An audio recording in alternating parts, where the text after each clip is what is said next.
Oke, sebelum dimulai, Tahnia bantu untuk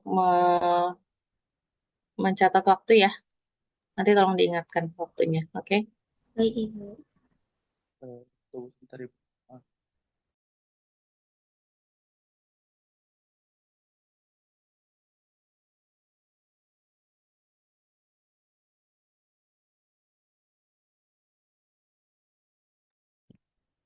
Ah, Sebelumnya apakah suara saya sudah terdengar dengan jelas? Sudah terdengar. Oke, terima kasih Bintang. Oke, Assalamualaikum warahmatullahi wabarakatuh. Selamat pagi Bu Pipit Waalaikumsalam dan teman-teman warahmatullahi. semua. Perkenalkan, nama saya Muhammad Irsya Saputra dengan teman saya Uswatun Hasanah. Izin saya dan teman saya mempresentasikan perencanaan pembelajaran yang sudah kita buat. Bisa di next.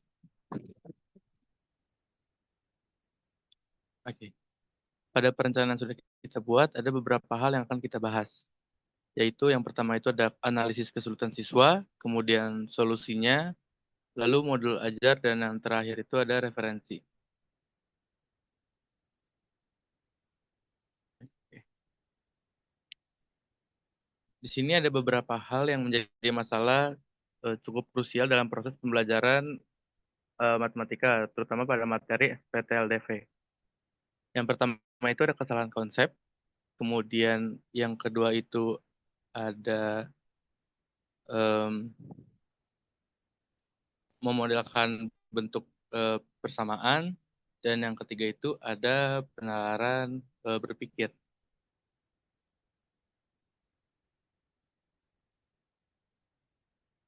Kemudian eh, pada yang pertama itu ada kesalahan konsep. Permasalahan yang mendasar bagi peserta didik yaitu tentang pemahaman konsep, yaitu terutama pada materi prasyarat yaitu SPLDV. Nah, prasyarat dari SPLDV yaitu sistem eh, sebelumnya sistem persamaan linear dua variabel. Nah, di sini eh, karena penguasaan yang materi sebelumnya yang belum menguasai, maka pada saat pembelajaran dari materi sistem pertidaksamaan linear ini, mereka masih kesulitan membentukkan atau memodelkan bentuk persamaannya. Dan membuat grafiknya juga masih belum memenuhi, belum cukup menguasai dan menggambarkan bagaimana persamaan tersebut dibuat dalam bentuk grafik. Lalu kemudian yang kedua itu ada bentuk persamaan, memodelkan bentuk persamaan.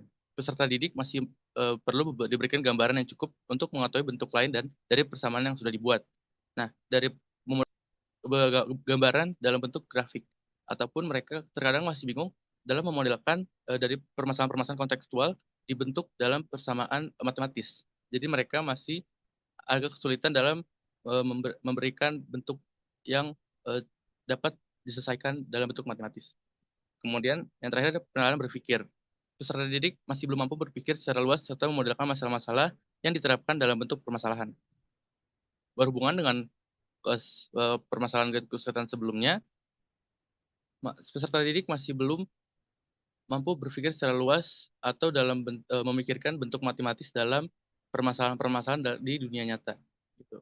Jadi peserta didik masih perlu banyak diberikan gambaran dalam mengerjakan soal di situasi dunia nyata.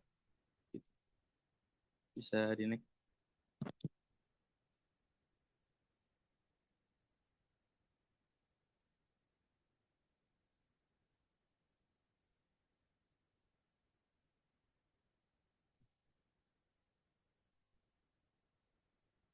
Oke. Kemudian ada faktor lain atau penyebab utama dalam mempelajari materi sistem pertidaksamaan linear dua variabel. Dari yang pertama itu dari mulai rutinnya belajar, kemudian tipe belajar dari peserta didik, dan juga terakhir ada bimbingan belajar. Pada rutinnya belajar, peserta didik sudah menjadi hal wajib dalam belajar. Namun terkadang masih saja ada peserta didik yang masih belum memiliki tanggung jawab penuh dan juga ambisi dalam belajar. Gitu. Maka dari itu menjadi penyebab juga dalam menguasai materi-materi pelajaran-pelajaran, terutama pada matematika yaitu materi SPTLDV. yang seharusnya memiliki tahapan-tahapan sebelumnya yang harus sudah dikuasai hingga materi saat ini. Gitu. Kemudian ada tipe belajar peserta didik. Selama kegiatan belajar, terkadang kerap terjadi guru hanya mengajarkan apa yang ada di buku saja, gitu. Tetapi mereka tuh tidak memberikan gambaran yang luas dalam bentuk lainnya seperti visual, kemudian auditori, dan juga kinestetik. Kemudian yang menjadi hambatan lainnya juga itu ada bimbingan belajar. Berhubungan juga pada sebelumnya yaitu rutinnya belajar, peserta didik kadang masih bingung mulai pembelajaran dari mana. Tuh. Yang kita ketahui jika peserta didik biasanya hanya belajar dari sekolah dan juga tempat bimbelnya. Namun terkadang mereka juga tidak mengulangi materinya pada saat di rumah karena mereka tidak tahu apa yang mereka harus pelajari atau mereka terkadang masih bingung apakah eh, cara belajar mereka dan juga belajar mereka sudah benar atau belum gitu. Lalu bagaimana cara kita membuat solusi dan memecahkan solusi dari masalah-masalah tersebut? Bisa di ini,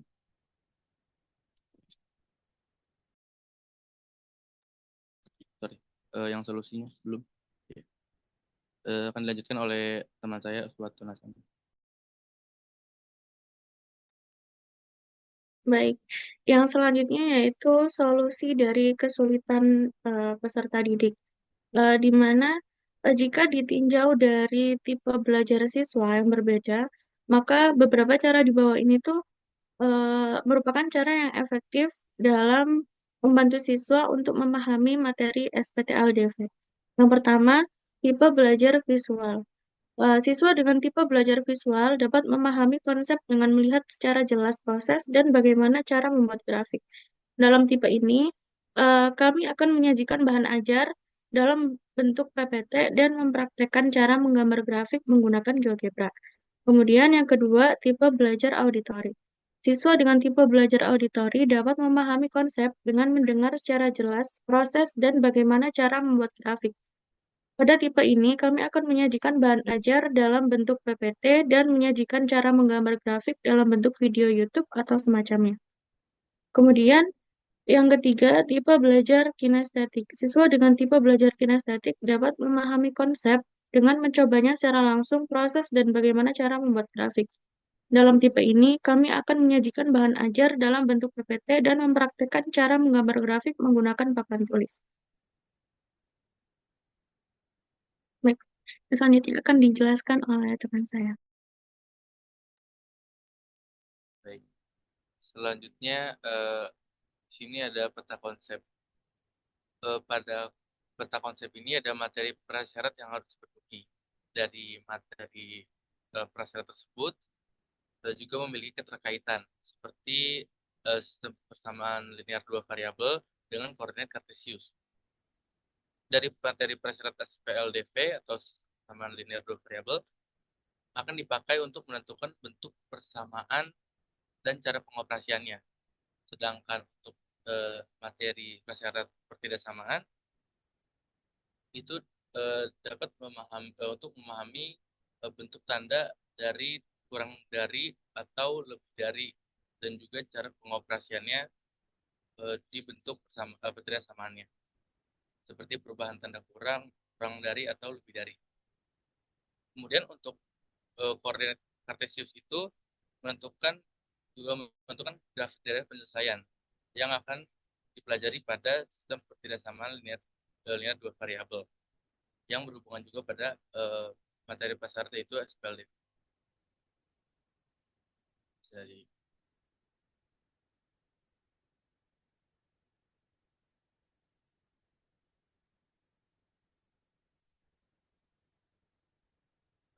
jadi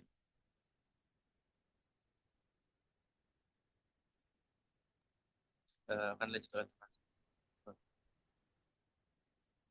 Baik, yang selanjutnya masuk ke modul ajar, di sini ada informasi umum. Nah, informasi umum itu berisi identitas sekolah, nama penyusun, institusi, tahun, jenjang sekolah, kelas 10, fase E, elemen aljabar dan fungsi. Kemudian alokasi waktunya kami ambil 1 kali pertemuan, yaitu 3 kali 45 menit.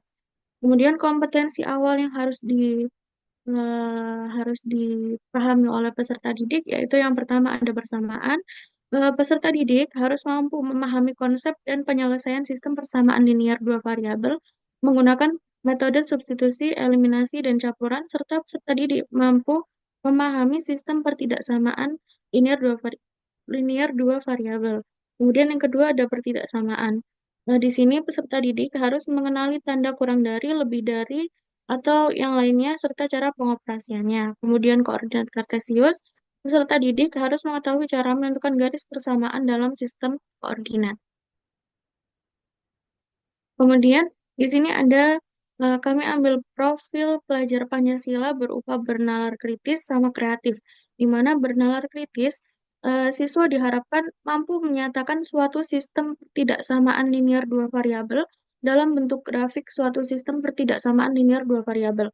Kemudian kreatif, siswa diharapkan mampu memodelkan rumusan masalah menggunakan kalimat matematika pada sistem pertidaksamaan linier dua variabel. Kemudian di sini ada sarana dan prasarana. Kami ambil media laptop, internet, proyektor, dan LCD, papan tulis, dan spidol. Kemudian sumber belajarnya kami ambil buku teks matematika kelas 10, PPT, LKPD, GeoGebra, juga YouTube.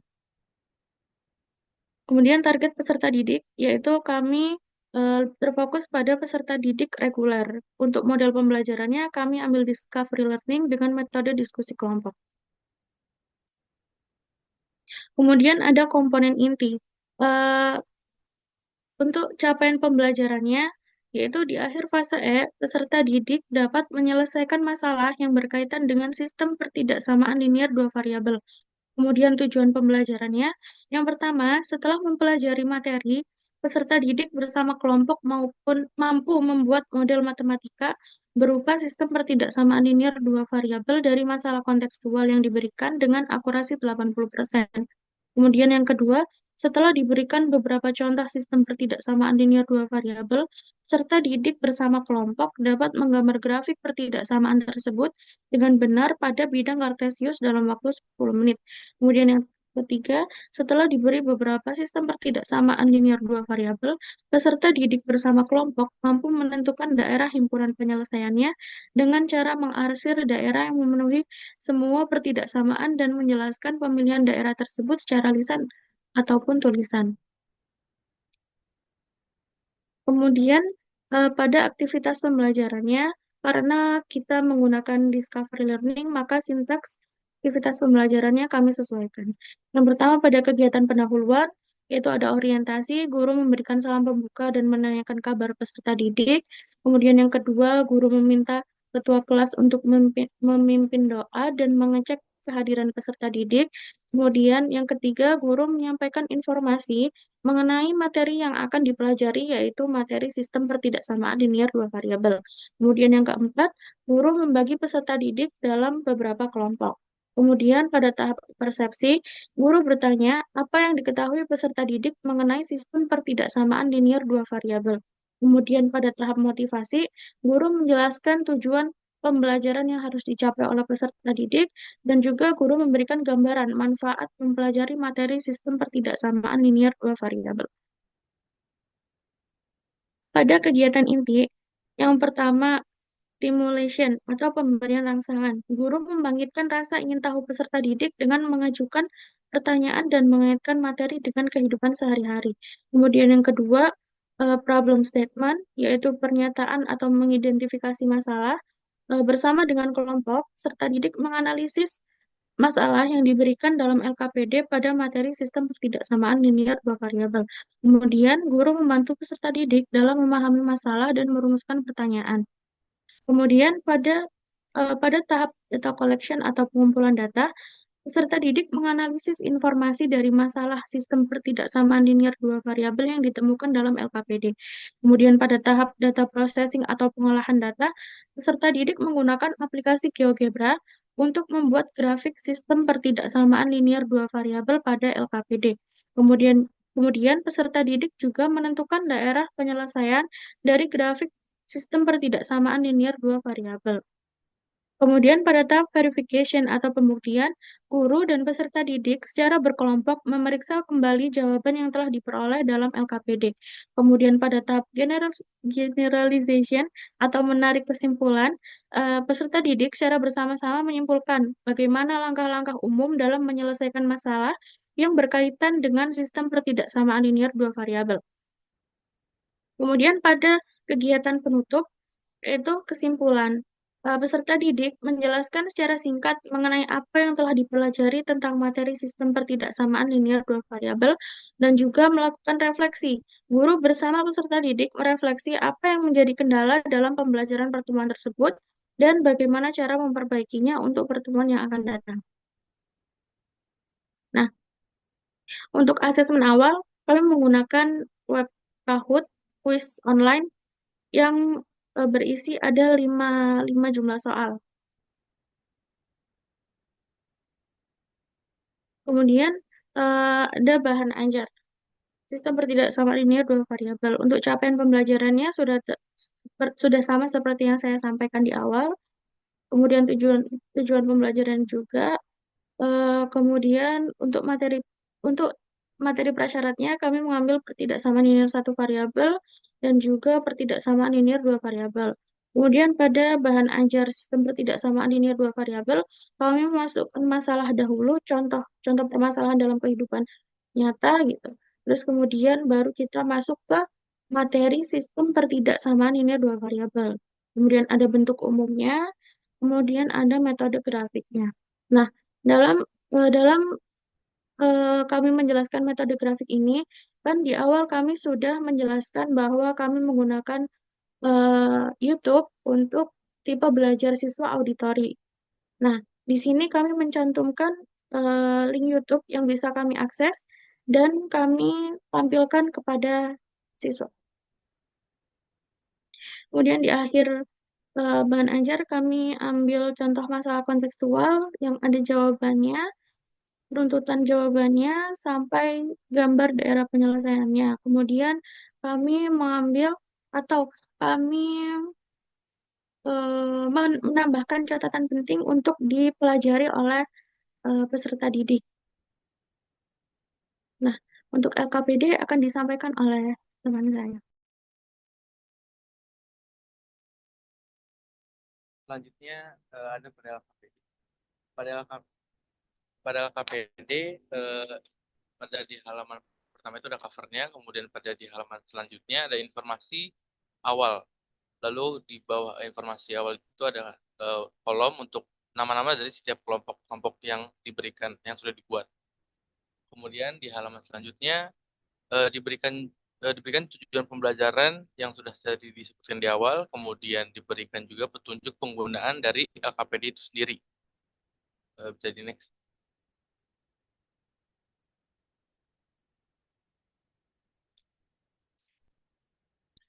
Lalu kemudian ada pada halaman selanjutnya diberikan informasi pendukung.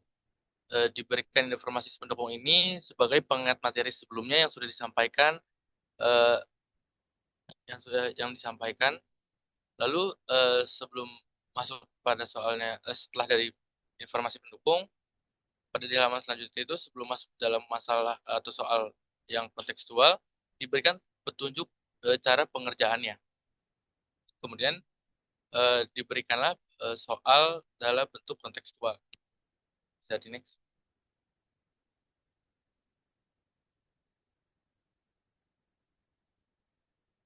Oke.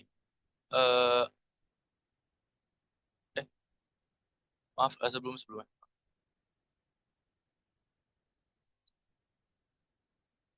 Sebelum ini. Oke. Nah, kemudian setelah diberikan contoh permasalahannya, diberikan soal permasalahannya, pada halaman selanjutnya peserta diberikan jeda untuk berdiskusi dalam menelaah permasalahan pada soal sebelumnya. Kemudian selama pengerjaan soal, Serta di awal juga dituntut secara perlahan dalam membuat bentuk pertidaksamaan pada permasalahan sebelumnya. Diberikan juga catatan kecil untuk memahami dari permasalahan kontekstual. Bisa di next. Nah, kemudian selanjutnya peserta didik juga dituntut kembali dalam mengoperasikan dari bentuk awal SPTLDV-nya. Lalu pada halaman terakhir, peserta didik diberikan koordinat kartesius yang kosong untuk menentukan daerah penyelesaiannya. Lalu setelah pengerjaan tersebut, siswa diberikan kesimpulan, diberikan kolom untuk menjawab pertanyaan apa saja yang didapati setelah mengerjakan soal kontekstual tersebut. Lalu peserta didik juga diajak untuk mencoba GeoGebra menggunakan teknologi sehingga mereka bisa menempatkan jawabannya. Apakah daerah penyelesaian mereka yang mereka buat itu sudah benar atau masih kurang? Bisa di next. Lalu kemudian ada asesmen akhir. Pada asesmen akhir ini diberikan 4 soal sesuai dengan tahapannya agar kita sebagai pengajar mengetahui sejauh mana mereka memahami materi yang sudah disampaikan sebelumnya.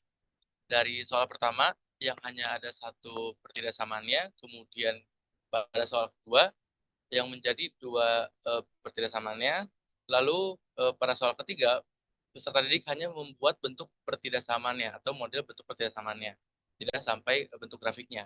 Lalu pada soal terakhir, peserta didik juga sudah harus dapat menyelesaikan 3 daerah penyelesaiannya dari soal kontekstual yang diberikan.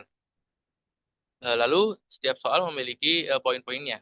Pada soal pertama dan kedua memiliki 20 poin, dan kemudian pada soal ketiga dan soal keempat itu memiliki 30 poin. Bisa di next. Lalu kemudian ada remedial. Remedial ini akan dipakai ketika peserta didik belum mampu sepenuhnya memahami materi yang sudah disampaikan sebelumnya. Untuk menentukan remedialnya, bisa diambil dari penilaian asesmen yang sebelumnya. Pada remedial ini tingkat kesulitannya diturunkan sehingga peserta didik seharusnya mampu untuk menyelesaikan soal yang diberikan dan memahami materi serta cara pengerjaan. Bisa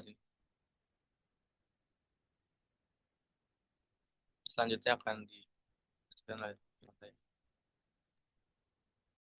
Baik, yang selanjutnya itu soal pengayaan. Nah, di mana tadi remedial itu digunakan untuk siswa yang kurang kurang memenuhi nilainya kurang memenuhi. Nah, untuk pengayaan ini soal diberikan kepada siswa yang sudah memenuhi kepada siswa yang sudah dapat melampaui batas minimal KKM. Di mana juga sama untuk soal nomor 1 dan nomor 2 itu bernilai 20, masing-masing 20 poin. Kemudian untuk soal nomor 3 dan juga 4 itu masing-masing memiliki poin 30. Nah, kemudian ada refleksi. Yang pertama ada refleksi guru.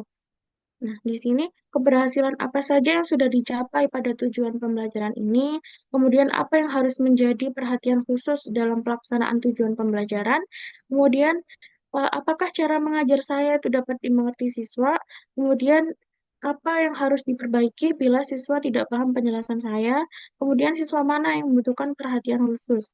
Kemudian dalam refleksi peserta didik, yang pertama ada pengalaman apa yang bisa kamu dapatkan melalui pembelajaran ini, kemudian bagian mana yang menurutmu paling sulit dari materi ini, kemudian jika memungkinkan, apa yang akan kamu lakukan untuk memperbaiki materi ini, kemudian jika kamu diminta untuk memberikan rating bintang 1 sampai 5, berapa bintang akan kamu berikan pada usaha yang telah kalian lakukan dalam pembelajaran ini. Kemudian yang terakhir, apakah kegiatan pembelajaran ini menyenangkan dan ingin kamu ulangi di materi lain. Nah, di sini ada link modul ajarnya.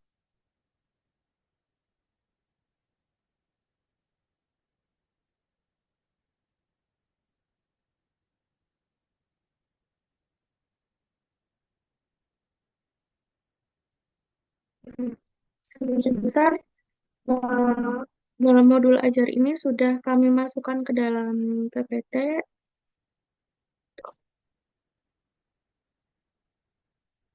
Nah, di sini asesmen penilaiannya ada asesmen diagnostik, formatif, dan juga sumatif. Kemudian penilaian remedial. Kemudian ada peta konsep, bahan ajar,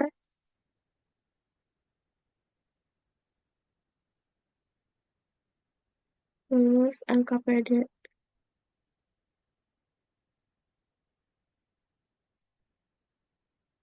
Kemudian yang terakhir ada asesmen awal.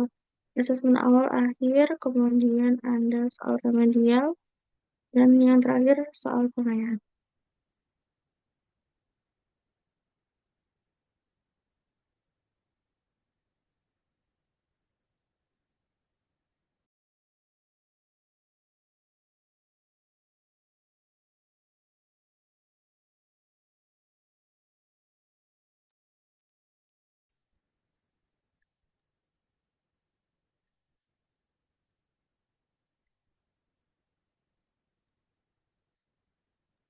Oke, nah baik. Sekian presentasi dari kelompok 5. Jika ada yang ingin ditanyakan, dipersilahkan.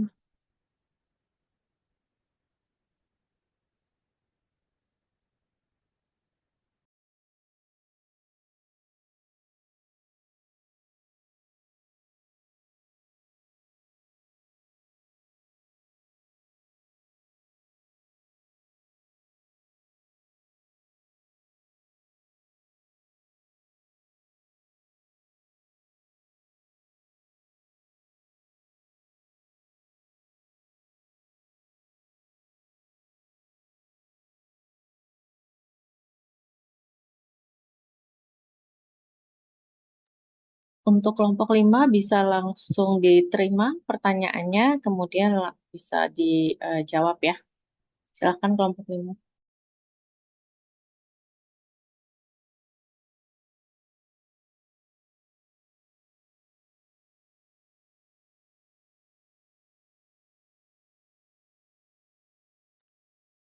Baik, silahkan untuk Bintang boleh disampaikan pertanyaannya.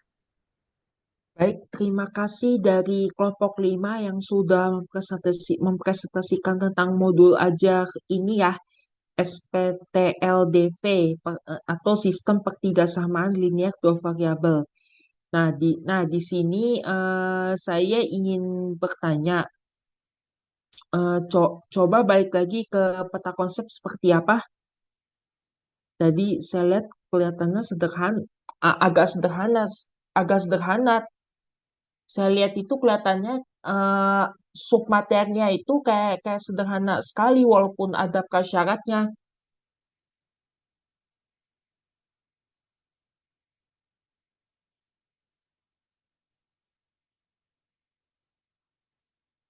Nah, menurut menurut saya ini tadi submaterinya ini kayak terlihat sederhana sekali, nggak apa nanti setelah bentuk umum SPTLDV nggak dibuat lebih rinci lagi, ada komponen-komponen apa, terus apa bentuk bentuk umum dari SPLDV itu seperti apa, terus penyelesaiannya sama dengan SPLDV atau bagaimana, terus untuk metode penyelesaiannya eh,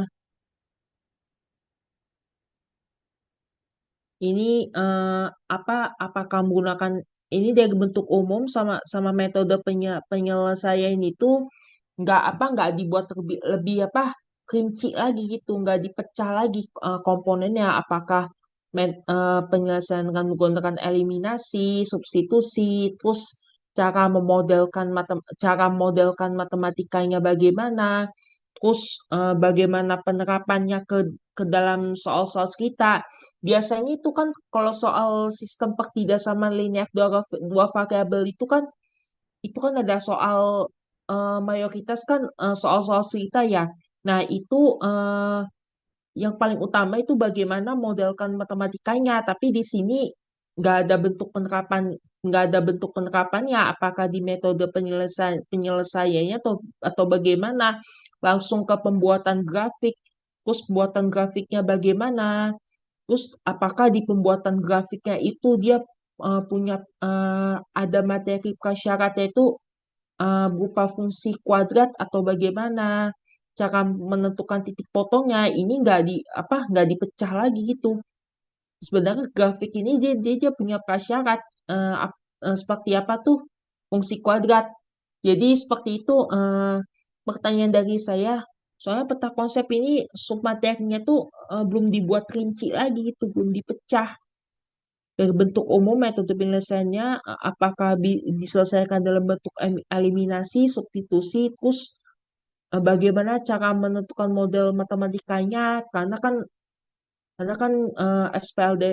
SPTLDV ini kan mayoritas itu kan penyelesaiannya dalam bentuk soal-soal cerita. Terus pembuatan grafiknya bagaimana? Apakah Oke, baik. persyaratan Terima dari kasih, fungsi Bintang. kuadrat sama apa Ya, baik. Terima kasih, titik Bintang. potong? Tadi masukan Bintang banyak. Kelompok 5, ini peta konsepnya sudah bagus. Tapi dengan masukan Bintang, kamu bisa memperbaiki ini jadi lebih baik lagi. Ya, tadi poin-poin yang disampaikan itu penting ya. Jadi tolong dicatat untuk memperbaiki peta konsep ini. Oke, baik. Silahkan kelompok 5. Mau dikomentari sedikit lalu lanjut ke pertanyaan selanjutnya.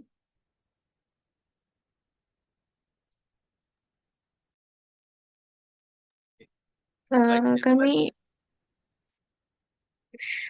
baik, terima kasih untuk sarannya, Bintang. Memang kalau agak kurang rinci, ya nanti kami akan perbaiki. Gitu. Oke, kita selanjutnya boleh Gayu, silahkan. Oke, terima kasih atas kesempatannya Kak Uswaya. Tadi kan sempat dimention kalau siswa itu belum mencapai tujuan pembelajarannya, akan diadakan remedial dengan level soal yang diturunkan seperti itu. Nah, saya pengen tanya aja sih, pengen berdiskusi bersama, apakah remedial itu seharusnya diturunkan level soalnya, atau mungkin kita sebagai pendidik itu bisa apa ya, kayak memberikan pembelajaran yang lebih intensif ke anak-anak ini, kemudian diberikan tes lagi tapi dengan level yang sama. Jadi saya pengen bertanya kayak apakah perlu diturunkan level soalnya itu tadi sih. Itu. Terima kasih. Eh, baik, terima kasih. Sebenarnya eh, men- untuk penekanan seperti pelajaran yang lebih intensif itu baik juga.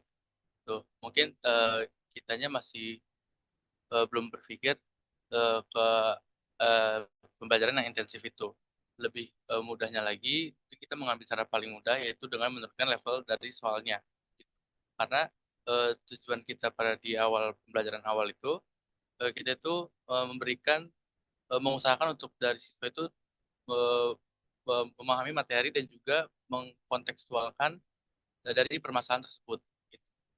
Jadi mungkin masukan dari kakaknya juga bisa masuk ke kita juga dan itu bisa digunakan mungkin untuk pengembangan selanjutnya. Terima kasih. Tapi eh, saya ingin berpendapat. Sebenarnya sebenarnya waktu pembuatan soal remedial ini, kami itu juga berdiskusi apakah kami akan menurunkan level level soalnya atau eh, tetap tetap soal yang sama gitu. Nah, sebenarnya dari kami, saya dan Irsyad juga punya itu apa pendapat yang berbeda itu. Jadi akhirnya kami putuskan bahwa kita menurunkan level soalnya gitu.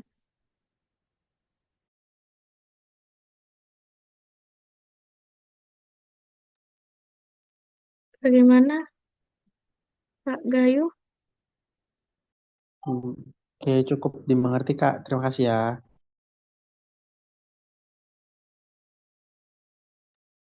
Boleh selanjutnya Kak Tahnia. Oke, terima kasih atas kesempatannya kelompok 5. Saya ingin bertanya, yang di asesmen awal itu kan menggunakan website Kahoot ya. Pertanyaan saya, apakah cara pengerjaan siswa itu nggak dinilai juga kayak misalnya, contohnya siswa diperintahkan untuk mengerjakan soalnya di kertas gitu. Jadi sebagai guru bisa ngelihat cara pengerjaannya, tetapi untuk jawaban fixnya tetap di submit di Kahoot-nya kayak gitu. Kalau untuk asesmen awalnya kan sebenarnya untuk mengetahui pemahaman pemahaman siswa itu udah sampai mana gitu kan. Nah, kami awalnya mikirnya cuma apa namanya, cuma pilihan ganda aja itu cukup. Tapi setelah dipikir-pikir lagi, memang butuh untuk siswa itu apa ya, mengerjakan mengerjakan langkah-langkahnya itu di kertas begitu. Terima kasih. Bagaimana Kak Tania? Baik, terima kasih. Terjawab. Hmm. Boleh selanjutnya Kak Septi. Oke, baik. Apakah suara saya terdengar? Terdengar. Oke, saya mau bertanya. Tadi sempat ditunjukkan di modul ajar itu mengenai asesmen gitu ya. Ada yang diagnostik, formatif, terus sumatif ya kalau nggak salah. Nah, dari asesmen yang sudah kelompok 5 buat, menurut eh, kelompok 5 itu termasuk ke asesmen apa ya? Apakah diagnostik, formatif, dan sumatif? Terima kasih. Terima kasih sekian ya atas pertanyaannya. Untuk asesmen itu kan kita terbagi menjadi tiga, yaitu ada diagnostik, kemudian ada formatif, dan juga ada sumatif. Untuk asesmen dari diagnostik itu kita memakai asesmen di awal, yaitu memakai Kahoot gitu, untuk mengetahui seberapa jauh pemahaman siswa eh, sebelum memasuki materi. Kemudian untuk formatifnya kita masukkan ke dalam LKPD. Gitu. Jadi selama pembelajaran dan di pertengahan itu kita memakai LKPD untuk mengetahui sejauh mana setelah dari materi tersebut siswa mendapat memahami materinya yang diberikan sebelumnya. Dan terakhir ada sumatif, yaitu pada asesmen akhir. Gitu. Jadi di asesmen akhir ini kita juga eh, harus mengetahui seberapa jauh juga setelah materi dan soal-soal yang kita berikan kepada siswa atau peserta didik ini mengetahui dan memahami materi yang sudah diberikan. Apakah terjawab, Pak Septi? Oke, jadi berarti semuanya ada ya diagnostik, formatif, dan sumatif ya. Terima kasih. Iya. Baik, masih ada lagi yang ingin bertanya? Oke, jadi terima kasih untuk kelompok 5 atas pemaparan konsep SPTLDV ya. Jadi kalau presentasinya itu kaya akan informasi, itu biasanya menarik banyak partisipan untuk bertanya dan mengetahui lebih lanjut.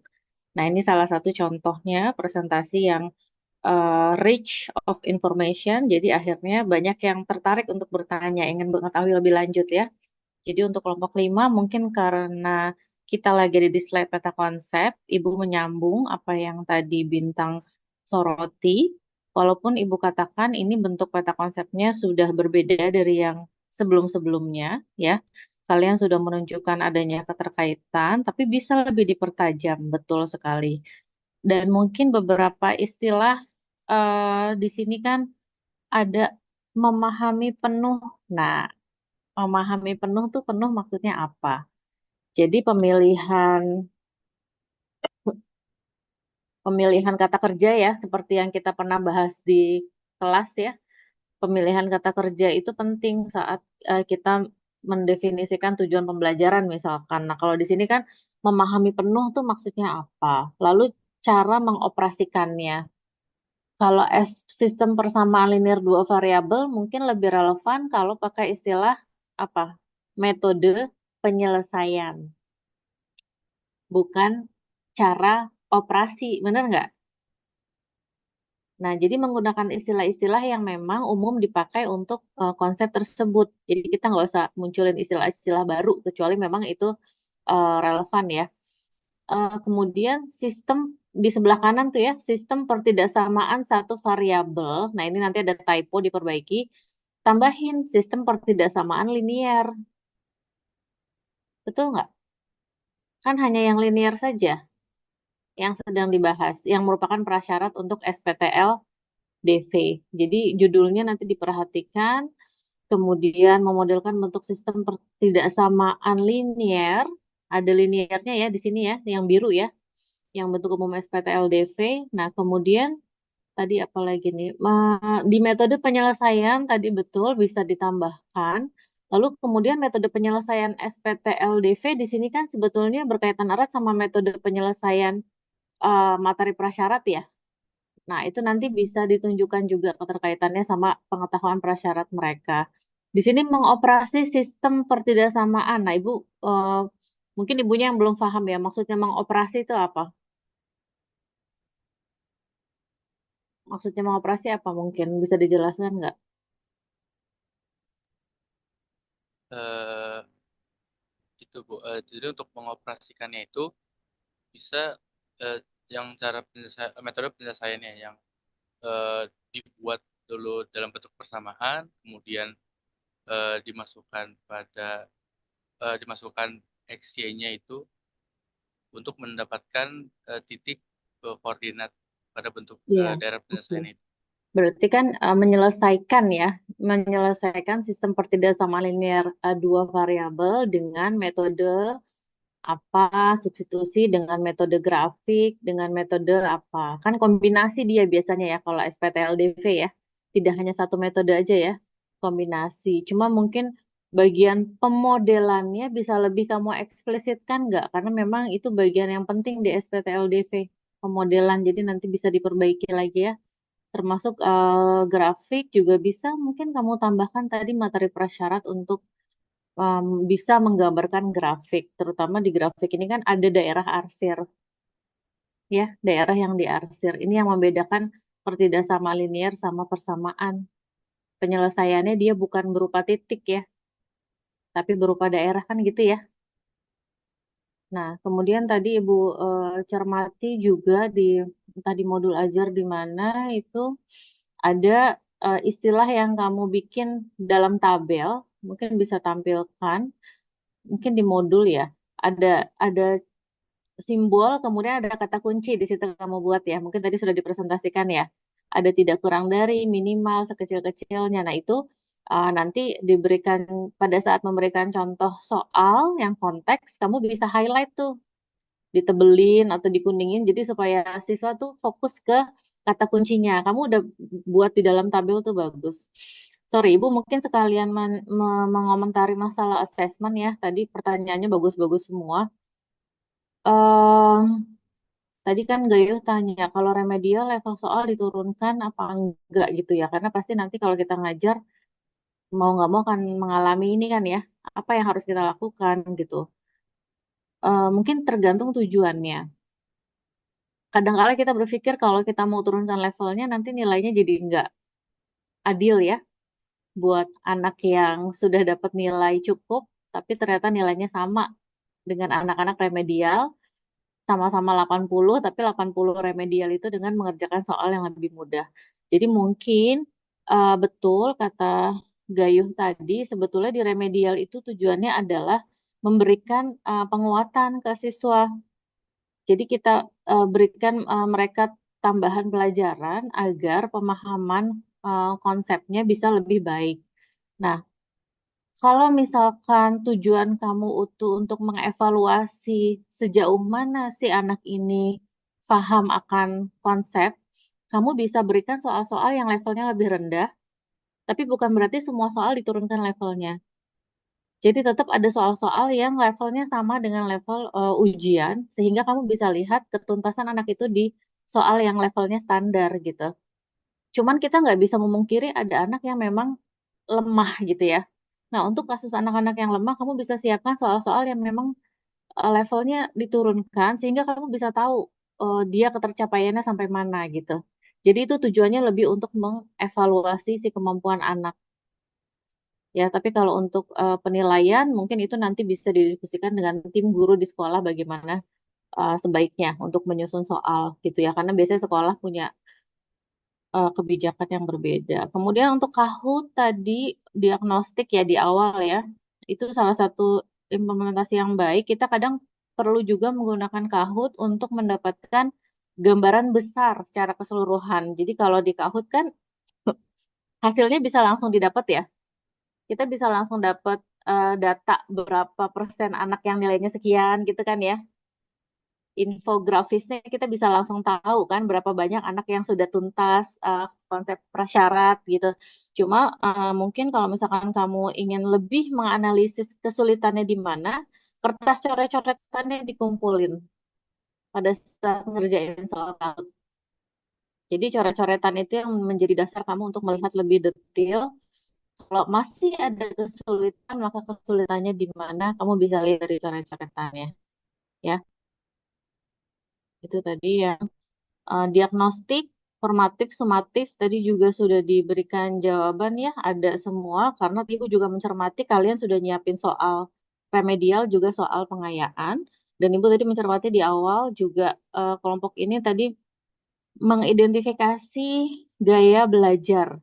Nah, ini mungkin beberapa guru melihat, bukan beberapa guru ya, beberapa ahli memang mengatakan gaya belajar itu penting, tapi tanpa tanpa kamu mengadakan survei survei di kelas pun sebetulnya kamu harus mengakomodir ketiga gaya belajar ini, ya, baik auditori, visual maupun kinestetik. Jadi sekalipun kamu nggak tahu berapa persen visual, auditori, kinestetik, tapi setiap orang itu punya potensi untuk belajar lebih baik dengan memaksimalkan kemampuan tadi ya, visual, auditori, kinestetik. Kemudian ada juga soal pengayaan tadi ya diberikan ya untuk anak-anak yang mungkin levelnya lebih tinggi itu sudah disiapkan, oke. Cuma mungkin pada saat memberikan tabel ya, Ibu tadi menyoroti ada tabel yang digambar sedan itu soal sedan coba deh. Soal sedan. Nah, ada sedan-sedannya tadi lahan parkir tentang lahan parkir. Nah, ini kan sebetulnya dengan menggunakan tabel ini agak nggak kelihatan ya. Ibu nggak tahu nih ada banyaknya satu kendaraan tuh isian satu dari mana ya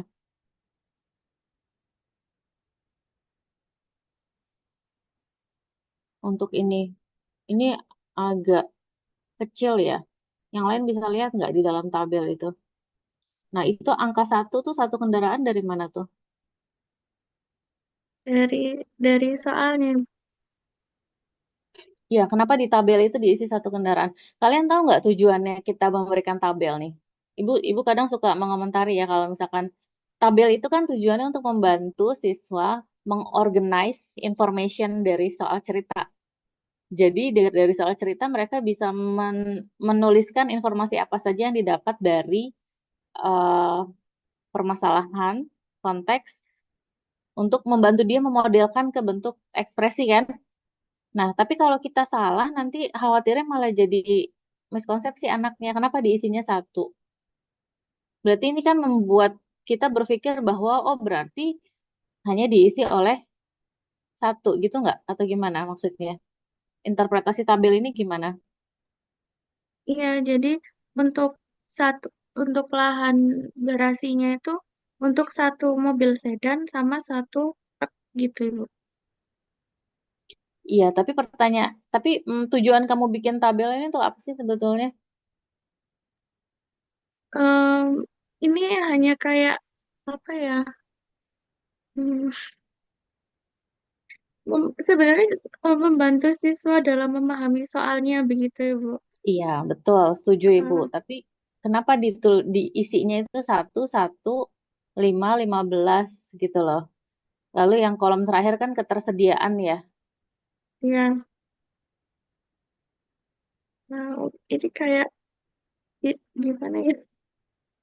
Gimana coba? Nah, Bentar artinya Ibu. gini, kalau kamu ingin memberikan bantuan, pahami betul bagaimana cara kerjanya. Ya, ini kan sebetulnya digunakan untuk memodelkan ya. Kalau kita punya lahan parkir untuk kapasitas 60 kendaraan, sementara kita belum bisa memastikan berapa sedan, berapa truk yang bisa masuk ya, benar nggak? Nah, berarti kan kita Iya sebetulnya Ibu. di sini yang harus kita tulis apa? Variabel permisalan. Variabelnya, betul. Karena kita belum tahu angkanya kan, berapa banyaknya ya. Itu satu, mengenai Hmm, tabel. Kedua, tadi Ibu sudah diingatkan waktu sudah habis. Satu lagi, ini masalah kemampuan spasial sebetulnya. Ada yang mau mengomentari gak? Karena kita di sini bicara luas 420. Tapi kita bicara dimensi panjang lebarnya kendaraan nggak?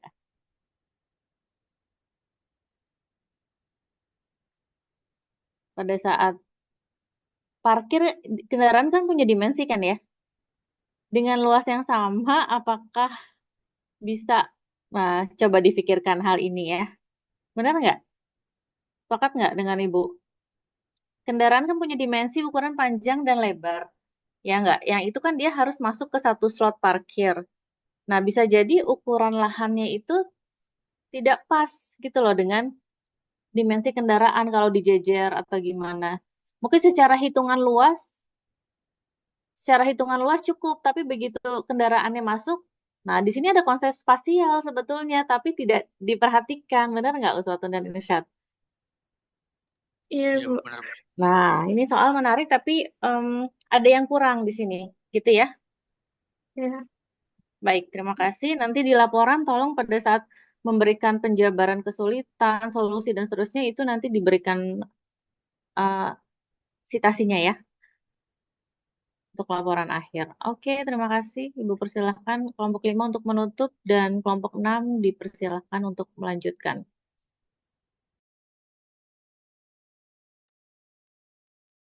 Baik, sekian presentasi dari kelompok 5.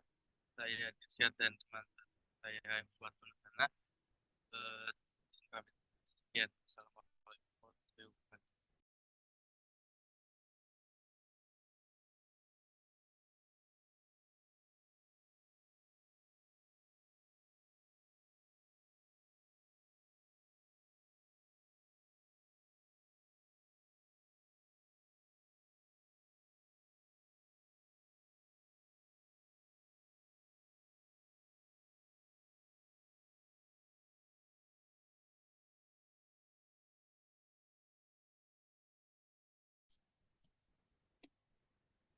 Oke, saya izin membuka untuk presentasi kelompok 6. Assalamualaikum warahmatullahi wabarakatuh. Selamat pagi teman-teman semua dan Ibu Pipit. Kami dari kelompok 6 akan mempresentasikan hasil diskusi kami tentang rancangan pembelajaran pada materi fungsi kuadrat. Untuk anggotanya ada saya sendiri yaitu Adita Wikiningtyas dan saya ditemani oleh rekan saya Devina Aisyah. Nah, yang akan kami bahas di sini adalah yang pertama ada analisis kesulitan, kemudian solusi dan inovasi dari kesulitan yang telah kami analisis. Selanjutnya ada peta konsep, ada CP dan TP, kemudian modul ajar, asesmen awal, bahan ajar yang meliputi PPT materi dan LKPD, kemudian asesmen akhir dan pengayaan. Nah, yang pertama, di sini sebelum kami berdiskusi lebih lanjut, jadi kami menganalisis dulu kesulitan yang dialami oleh siswa dengan melihat referensi-referensi artikel yang ada. Nah, kemudian dari artikel-artikel yang telah kami baca, didapatkan bahwa siswa memiliki kesulitan dalam materi fungsi kuadrat. Di antaranya, siswa itu masih kesulitan memahami materi karena pembelajarannya itu masih konvensional dan teacher center. Kemudian kesalahan konsep dan perhitungan. Selanjutnya kurangnya pemahaman materi prasyarat. Kemudian sulit menyelesaikan soal masalah atau penerapan fungsi kuadrat. sulit merepresentasikan fungsi kuadrat dalam bentuk grafik, kemudian perasaan cemas saat belajar, baik itu saat guru menyampaikan materi ataupun saat siswa diminta menjawab pertanyaan, dan kurangnya kemampuan representasi matematis siswa yang berakibat siswa itu kesulitan saat menyelesaikan soal cerita.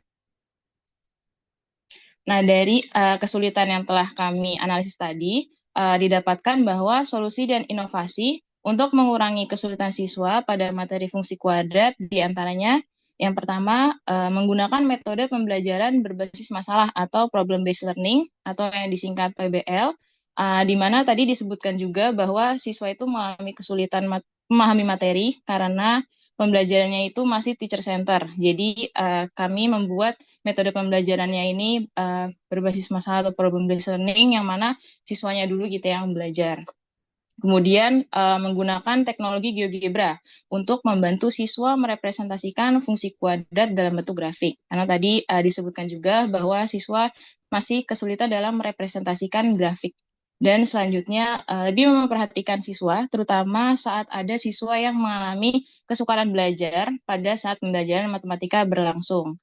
Karena tadi disebutkan juga bahwa siswa masih mengalami beberapa kesulitan atau kesukaran, maka diharapkan guru juga memperhatikan lagi siswanya. Boleh dilanjut? Nah, selanjutnya akan dibahas oleh teman saya. Nah, selanjutnya di sini ada peta konsep materi fungsi kuadrat. Yang pertama ada keterangan warnanya dulu, di mana biru itu sebagai materi prasyarat, merah muda materi inti, jingga itu hubungan materi prasyarat dengan materi inti bagian karakteristik fungsi kuadrat, dan hijau hubungan materi prasyarat dengan materi inti bagian rekonstruksi fungsi kuadrat. Di sini langsung masuk ke materi prasyarat, di mana ada 3 materi prasyarat. Yang pertama ada operasi hitung aljabar, yang kedua sistem persamaan linear, dan yang ketiga persamaan kuadrat. Kemudian materi prasyarat ini sebagai penunjang materi inti, yaitu fungsi kuadrat, dilanjutkan karakteristik fungsi kuadrat, kemudian rekonstruksi fungsi kuadrat, dan yang terakhir menyelesaikan masalah dengan fungsi kuadrat. Selanjutnya akan dijelaskan hubungan materi prasyarat dengan materi inti. Pertama, operasi hitung aljabar ini bakal digunakan untuk sistem persamaan linear dan persamaan kuadrat, yaitu operasi aljabar tambah, kurang, kali, dan bagi. Kemudian, sistem persamaan linear ini siswa diharapkan sudah bisa mencari solusi persamaan linear berbentuk fungsi kuadrat melalui titik-titik yang diketahui menggunakan metode eliminasi, substitusi, atau gabungan. Nah, materi prasyarat sistem persamaan linear ini memiliki hubungan dengan submateri fungsi kuadrat, yaitu rekonstruksi fungsi kuadrat, di mana rekonstruksi fungsi kuadrat melalui 3 titik yang diketahui dengan menggunakan metode eliminasi, substitusi, atau gabungan. Selanjutnya, hubungan materi prasyarat persamaan kuadrat. Di sini, siswa diharapkan sudah mengetahui bentuk umum dan elemen persamaan kuadrat seperti A, B, C, koefisien, variabel, suku-suku sejenis, kemudian mencari akar-akar persamaan dan pertidaksamaan persamaan kuadrat, serta diskriminan. Nah, dari materi prasyarat persamaan kuadrat ini memiliki hubungan dengan submateri fungsi kuadrat, yaitu karakteristik fungsi kuadrat, di mana di materi itu siswa dicari karakteristik fungsi kuadrat melalui akar-akar dan diskriminan. Kemudian materi prasyarat persamaan kuadrat juga memiliki hubungan dengan submateri fungsi kuadrat, yaitu rekonstruksi fungsi kuadrat, di mana rekonstruksi fungsi kuadrat dari akar-akar. Selanjutnya ada capaian pembelajaran. Pada akhir fase E, peserta didik dapat menggeneralisasi sifat-sifat operasi bilangan berpangkat atau eksponen menggunakan sistem persamaan linear 3 variabel, sistem pertidaksamaan linear 2 variabel, persamaan dan fungsi kuadrat, dan persamaan dan fungsi eksponensial dalam menyelesaikan masalah.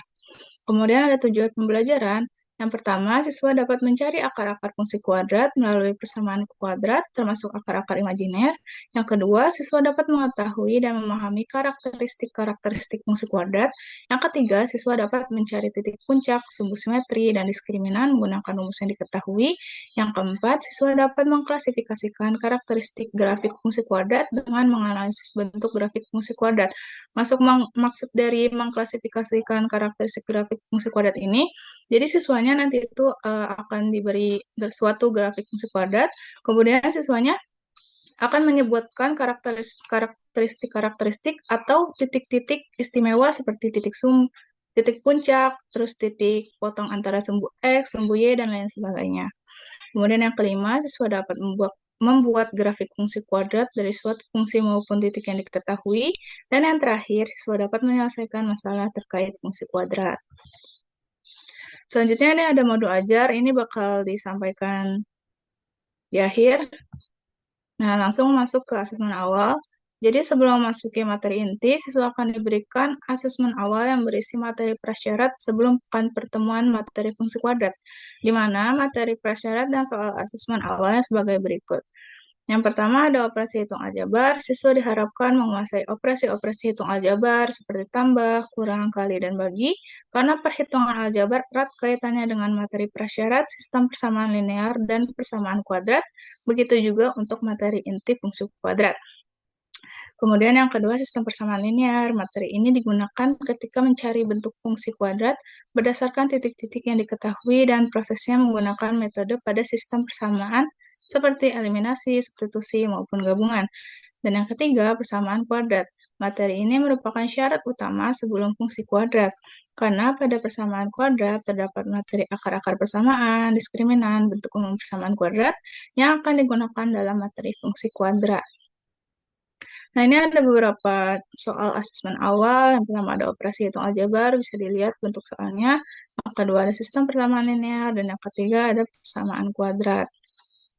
Nah, yang sistem persamaan linear ini bakal digunain buat membuat grafik fungsi dengan 3 titik yang diketahui. Nanti dari 3 titik itu bakal dibuat persamaan linearnya, terus dicari nilai-nilai menggunakan metode eliminasi, substitusi, atau gabungan. Kemudian yang persamaan kuadrat, di sini kan ditanya ya, tentukan koefisien kuadrat A, koefisien linear B, konstan C dari persamaan kuadrat ini. Karena di rumus-rumus fungsi kuadrat ini kita membutuhkan nilai-nilai seperti A, B, maupun C. Kemudian di sini ada akar-akar persamaan dan diskriminannya, karena untuk membuat grafik membutuhkan akar-akar dan diskriminannya. Nah, di sini ada PPT materi, jadi guru akan menjelaskan materi menggunakan PPT ini dan dibarengi dengan pengerjaan LKPD. Jadi LKPD sama pembahasan materi itu akan sejalan gitu. Nah, selanjutnya LKPD ini akan dijelaskan oleh Adita. Baik, selanjutnya di sini ada LKPD. Nah, sesuai sama yang disampaikan oleh Devina tadi, jadi untuk penyampaian materi itu nanti akan sejalan dengan siswa mengerjakan LKPD, di mana mungkin nanti lebih jelasnya akan ada di modul ajar. Jadi kurang lebih siswa itu diminta eksplorasi, kemudian di LKPD nanti diminta eksplorasi. Nah, kemudian setelah itu nanti guru akan menyuruh siswa untuk memberikan kesimpulan, ataupun nanti guru juga akan memperkuat gitu kesimpulan yang disampaikan oleh siswa. Boleh dilanjut? Dilanjut lagi. Nah, ini asesmen akhir. Jadi asesmen akhirnya itu ada di LKPD. Di sini ada 2 soal. Jadi untuk soal yang pertama itu tentang bagian bentuk grafik, kemudian menentukan juga nilai C. Nah, untuk di soal yang kedua itu membuat grafik juga, tapi diselingi juga tentang titik maksimum, kemudian tentang persamaan garis sumbu simetri. Nah, untuk bahan ajarnya juga ada di barcode di situ. Di sini ada soal pengayaan yang mana akan diberikan ke siswa dari hasil asesmen akhir gitu. Jadi nanti siswa yang kemampuannya itu lebih tinggi nanti akan diberikan soal pengayaan. Nah, untuk remedialnya sebenarnya kami tidak membuat remedial karena niatnya kalau misalnya ada siswa yang mungkin kemampuannya masih kurang gitu, jadi mungkin harus remedial gitu. Nah, itu nanti kami sebagai guru ceritanya akan memberikan pembelajaran tambahan kepada siswa. Kemudian nanti setelah siswanya dikira dia sudah paham, maka akan diberikan lagi asesmen akhirnya gitu. Mungkin bisa lanjut ke modul ajar.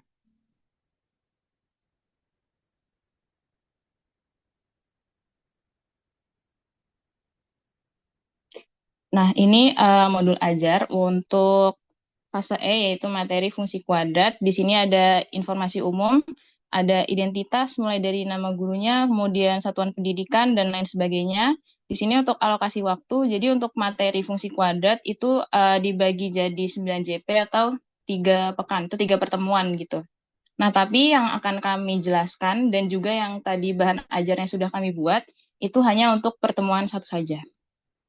Kemudian di sini juga ada kompetensi dasar seperti operasi hitung aljabar, sistem persamaan linear, dan persamaan kuadrat. Kemudian ada profil pelajar Pancasila, kemudian sarana dan prasarana yang digunakan pada pembelajaran. Kemudian ada target peserta didiknya, yaitu yang berkemampuan tinggi, reguler atau umum, dan dengan kesulitan belajar. Kemudian di sini ada model pembelajaran. Model pembelajarannya yang digunakan adalah model pembelajaran berbasis masalah atau problem-based learning. Kemudian pembelajaran dengan teknologi, yaitu salah satunya GeoGebra, dan metode pembelajarannya tatap muka. Kemudian untuk komponen inti, di sini ada capaian pembelajaran dan tujuan pembelajaran yang sudah disampaikan juga di PPT tadi. Kemudian ada pemahaman bermakna tentang fungsi kuadrat, di mana fungsi kuadrat itu banyak penerapannya dalam kehidupan sehari-hari, dan disebutkan juga ada contohnya. Kemudian ada pertanyaan pemantik seperti, pernahkah kalian bermain bola basket? Seperti apa bentuk lintasan bola menuju ring basket? Kemudian ada juga pertanyaan tentang, pernahkah kalian melihat jembatan besar yang memiliki besi lengkung di sisi kanan kirinya? Bentuk seperti apa besi jembatan tersebut? Gitu. Nah, selanjutnya di sini ada kegiatan pembelajaran. Nah, di sini saya akan menjelaskan kegiatan pembelajaran di pertemuan satu saja.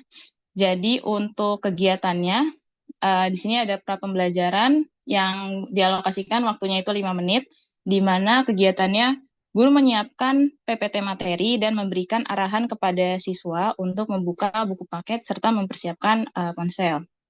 Kemudian di pendahuluan, guru membuka kelas dengan salam dan berdoa bersama, kemudian guru mengecek kehadiran siswa, kemudian guru memberikan motivasi kepada siswa. Selanjutnya, guru menyampaikan tujuan pembelajaran dan alur pembelajaran untuk materi, subbab-subbab, karakteristik fungsi kuadrat. Selanjutnya, guru memberikan LKPD kepada siswa yang akan diisi bersama dengan pemaparan materi. Dan selanjutnya, guru meminta pemahaman bermakna dan memberikan pemahaman bermakna dan pertanyaan pemantik kepada siswa. Selanjutnya, ke kegiatan inti yang dialokasikan waktunya itu 105 menit. Di mana yang pertama guru meminta siswa untuk membuat kelompok dengan anggota 5 siswa dan duduk sesuai kelompoknya. Selanjutnya guru juga meminta siswa untuk membuka buku paket. Selanjutnya guru menjelaskan terlebih dahulu tentang apa itu fungsi kuadrat dengan bantuan PPT. Nah, selanjutnya guru mengarahkan siswa untuk melakukan eksplorasi, yaitu eksplorasi 6.1 dan 6.2 yang ada di LKPD, di mana eksplorasi tersebut itu intinya adalah menyelidiki fungsi kuadrat terbuka ke atas dan terbuka ke bawah. Nah, setelah siswanya ini selesai mengisi LKPD, pada bagian eksplorasi 6.1 dan 6.2, guru menjelaskan bagaimana cara membuat grafik, baik itu secara manual ataupun secara digital menggunakan graphing calculator seperti GeoGebra. Nah, selanjutnya, setelah guru memastikan seluruh siswanya itu paham bagaimana cara membuat grafik, guru kemudian mengarahkan siswa untuk mengerjakan LKPD bagian latihan 1. Siswa juga dapat berdiskusi untuk mengerjakan latihan, karena tadi dikerjakan ini secara kelompok, dan siswa itu juga dapat menggunakan GeoGebra sebagai alat bantu untuk memastikan jawaban siswa itu sudah benar atau belum secara grafiknya gitu. Nah, selanjutnya setelah siswa mengerjakan latihan 1, guru mengarahkan siswa untuk melakukan eksplorasi kembali, yaitu dengan mengisi eksplorasi 6.3, yaitu tentang peran tanda nilai A yang ada di LKPD. Nah, selanjutnya setelah siswa bereksplorasi, kemudian guru menanyakan kesimpulan dari apa yang didapatkan oleh siswa dan menjelaskan kembali secara detail bagaimana peran tanda nilai A dan penerapannya. Nah, kemudian guru mengarahkan siswa untuk melakukan eksplorasi kembali, yaitu dengan mengisi eksplorasi 6.4, yaitu tentang peran nilai C pada grafik yang ada di LKPD. Nah, setelah siswa bereksplorasi, kemudian guru bertanya ke siswa tentang kesimpulan yang didapat oleh siswa dari eksplorasi tadi dan memperjelas juga kesimpulan yang telah disampaikan oleh siswa tentang bagaimana peran nilai C pada grafik. Selanjutnya, guru mengarahkan kembali siswa untuk bereksplorasi, yaitu di eksplorasi 6.5, yaitu menentukan titik maksimum, titik minimum, dan sumbu simetri yang ada di LKPD. Kemudian setelah itu, guru memberikan kesimpulan dari eksplorasi tersebut dan menjelaskan bagaimana rumus dari untuk mencari titik maksimum, minimum, dan sumbu simetri. Selanjutnya, di sini guru mengarahkan siswa untuk melakukan eksplorasi kembali, dan ini adalah eksplorasi yang terakhir, yaitu eksplorasi 6.6, mencari nilai diskriminan yang ada di LKPD. Nah, setelah siswa mengisi eksplorasi tadi, atau bereksplorasi gitu, nah gurunya menjelaskan kesimpulan dari eksplorasi tadi, bahwa nilai diskriminan ini berpengaruh pada banyaknya akar yang ada pada suatu fungsi kuadrat. Nah, setelah guru selesai menjelaskan kesimpulan eksplorasi 6.6, itu eksplorasinya sudah selesai gitu. Nah, setelahnya siswa diminta untuk mengisi latihan 2, yaitu asesmen akhir yang ada di LKPD. Nah, setelah siswa selesai mengisi asesmen akhir atau latihan 2 yang ada di LKPD, maka LKPD-nya terisi semua, dan kemudian guru meminta siswa untuk mengumpulkan LKPD-nya. Setelah itu masuk ke kegiatan penutup, di mana guru memberikan apresiasi kepada siswa, kemudian guru meminta perwakilan siswa untuk menyampaikan kesimpulan dari pertemuan yang sudah dilaksanakan tadi, kemudian guru mengapresiasi opini siswa dan menambahkan kesimpulan dari kesimpulan siswa tersebut, dan guru menutup kelas dengan berdoa bersama dan mengucapkan salam yang dialokasikan waktunya itu 20 menit. Untuk pertemuan 2 dan pertemuan 3 juga sebenarnya ada juga di modul ajar ini, mungkin bisa dibaca juga oleh teman-teman atau Bipit. Kemudian di sini ada asesmen penilaian, di sini ada asesmen awal dan asesmen akhir. Kemudian ada pengayaan atau remedial, di mana pengayaan akan diberikan oleh peserta didik dengan nilai rata-rata dan di atas rata-rata gitu dari hasil asesmen akhir. Nah, untuk remedial diberikan kepada peserta didik yang membutuhkan bimbingan untuk memahami materi, kemudian nanti akan diulang lagi gitu untuk mengisi asesmen akhirnya. Terus di sini ada refleksi juga, refleksi tentang kegiatan pembelajaran tadi, seperti apakah ada kendala, kemudian apakah semua siswa aktif dalam kegiatan pembelajaran, dan lain sebagainya. Kemudian ada bahan bacaan guru dan peserta didik, di mana bahan bacaannya itu adalah buku paket, buku siswa kelas 10 matematika yang Kurmer. Kemudian di sini ada glosarium juga, apa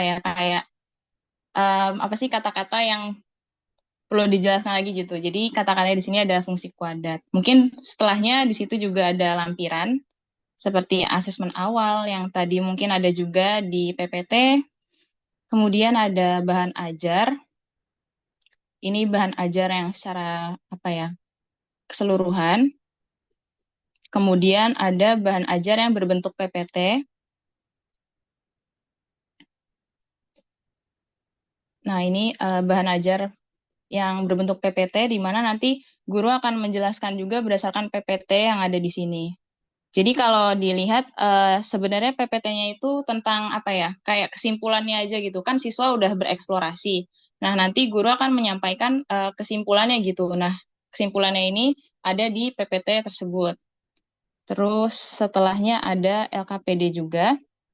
Ini ada LKPD yang bisa diisi oleh siswa. Dimana di situ setiap di situ ada penjelasannya gitu. Jadi eksplorasi 6.1, 6.2 dan lain sebagainya. Dengan yang terakhir itu ada asesmen akhir. Oke, mungkin bisa balik ke PPT-nya lagi. Terakhir di sini dicantumkan juga referensi yang kami gunakan untuk bagian analisis kesulitan siswa. Di sini kami menggunakan ada 6 artikel yang kami analisis, kemudian setelahnya ada referensi juga untuk pembuatan bahan ajar. Baik, mungkin sekian presentasi dari kelompok 6. Apakah ada pertanyaan dari teman-teman ataupun dari Ibu Pipit?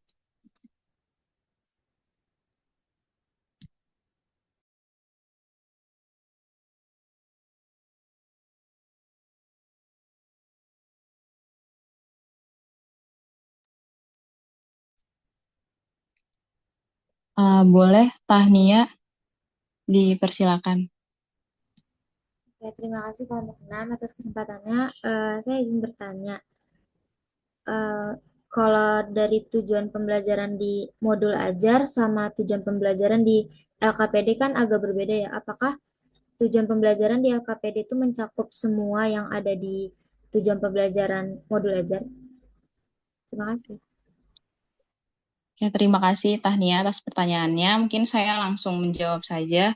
Jadi berbeda itu karena LKPD-nya ini kan untuk pertemuan satu saja ya. Sedangkan tujuan pembelajaran yang ada di modul ajar ataupun mungkin yang tadi dilihat di PPT itu mencakup keseluruhan materi yang ada di fungsi kuadrat gitu. Jadi yang di LKPD itu cuma yang diambil tentang pertemuan satunya aja.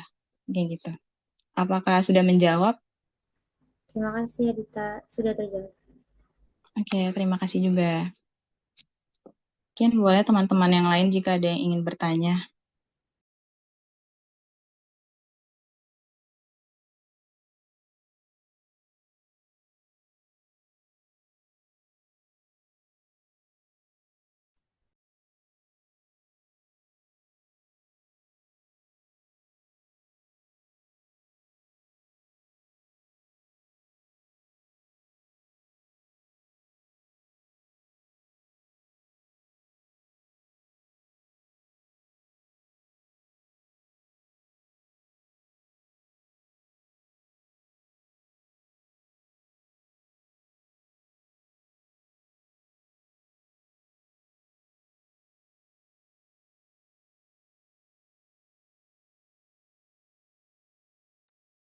Boleh, Anissa dipersilakan.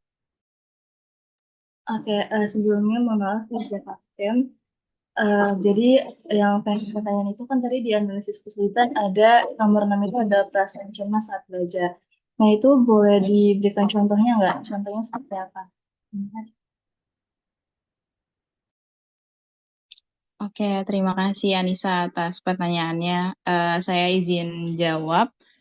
Jadi untuk perasaan cemas itu, jadi ada sebenarnya di artikel yang kami baca, di mana di penelitiannya itu sebenarnya dikelompokkan gitu tingkat kecemasan siswanya. Nah, ada yang tingkat kecemasannya itu tinggi, sedang, dan rendah. Pokoknya intinya itu. Tapi saya lupa ada yang yang sangat tinggi atau tinggi gitu.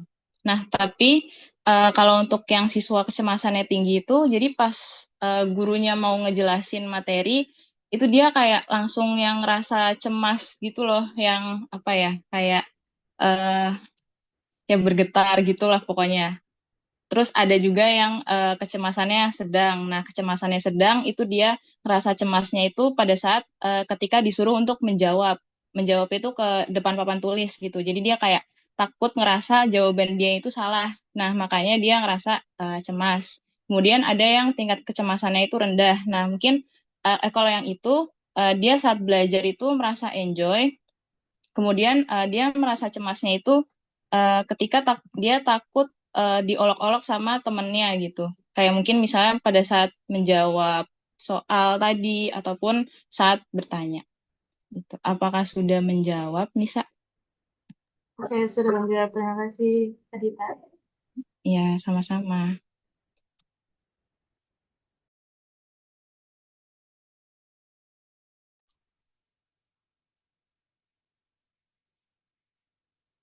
Ya, terima kasih dari kelompok 6 sudah mempresentasikan tentang modul ajar dari fungsi kuadrat ya. Ini ada pertanyaan ya, ada pertanyaan sederhana saja. Bagaimana cara mempraktikkan penggunaan GeoGebra-nya itu untuk membuat grafik supaya siswanya itu benar-benar paham gitu konsepnya, konsep dari pembuatan grafik di GeoGebra dari hasil penentuan akar-akar dari fungsi kuadrat, eh, terutama diawali dari titik-titik yang diketahui kayak gitu, atau bukan langsung ngetik apa menulis fungsinya di GeoGebra langsung. Nah itu nah itu kesimpulannya itu bagaimana siswanya itu kayak kayak apa paham gitu konsepnya, kayak Pak benar-benar paham konsepnya apabila cara membuat grafik di GeoGebra-nya itu dengan menggunakan fungsi kuadrat itu, siswanya jadi lebih paham gitu konsepnya, akar dari apa kenapa akar-akarnya bisa ditemukan seperti ini atau bagaimana. Jadi seperti itu pertanyaan dari saya. Oke, terima kasih Bintang atas pertanyaannya. Jadi mungkin yang saya tangkap intinya ini ya membuat apa ya namanya aplikasinya di GeoGebra gitu ya bagaimana? Karena kan kalau manual kita biasa ya kalau apa namanya dikasih suatu fungsi terus kita bikin tabelnya gitu kan XY-nya bagaimana kemudian kita plotting gitu di di tabel apa namanya di kertas berpetak gitu. Nah, gimana aplikasinya di GeoGebra mungkin yang seperti itu selain langsung menuliskan fungsinya gitu. Karena kalau di GeoGebra kan biasanya kita bisa langsung aja input fungsinya terus nanti langsung keluar gitu kan parabolanya. Mungkin saya izin share screen GeoGebra-nya kali ya.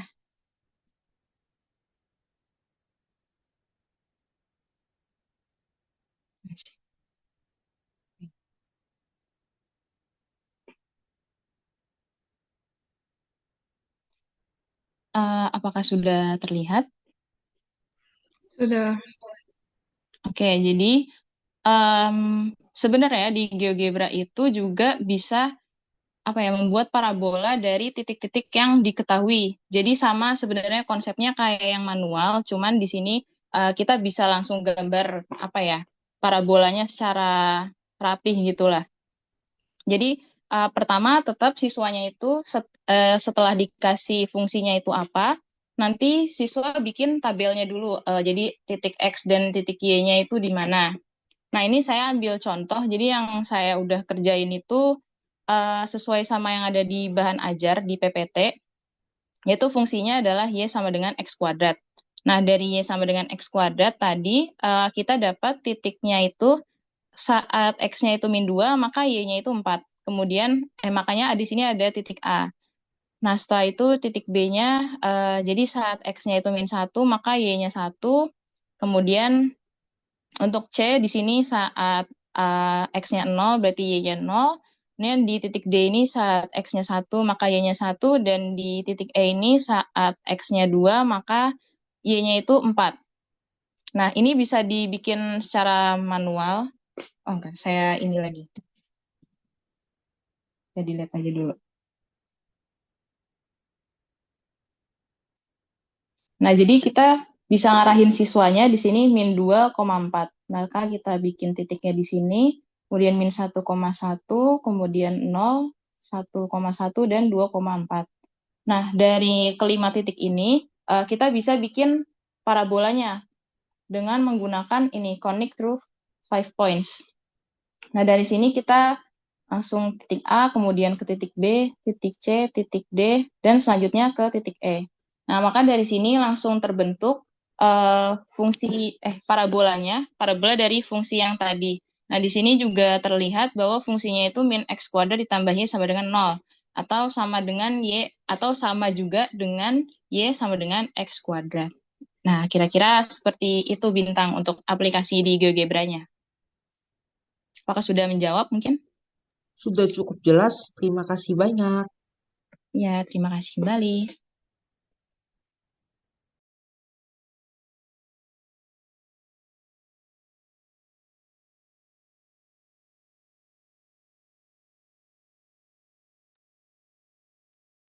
Di layar saya ada Madia dan Irsyad. Mungkin boleh dari Madia dulu dipersilakan. Apakah saya terdengar? Oh ya, boleh Irsyad. Eh, sudah terdengar belum suara saya? Iya, sudah terdengar Irsyad. Oke, oke. Izin bertanya nih. Kan tadi pas di asesmen awal itu ada banyak eh, pertanyaannya ya. Gitu. Nah, apakah semuanya itu akan diberikan kepada siswa atau gimana? Gini itu aja. Terima kasih.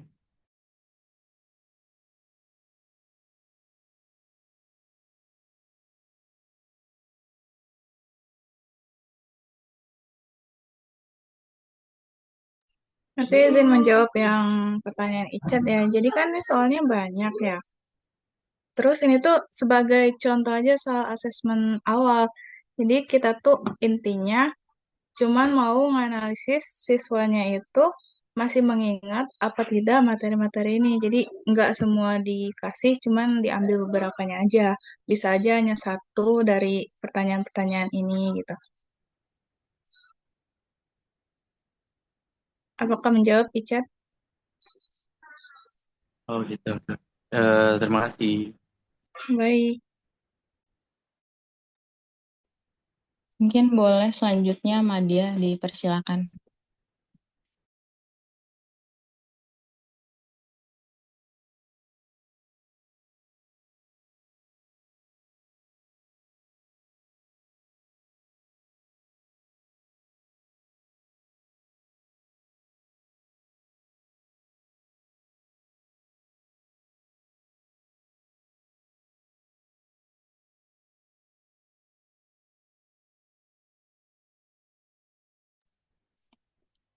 Boleh Madia,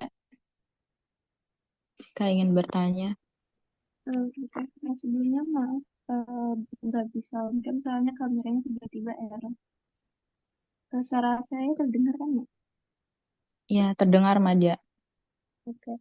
Jadi kan tadi itu pada bagian solusi dan inovasi itu guru diminta untuk lebih memperhatikan siswa yang memiliki kesukaan belajar.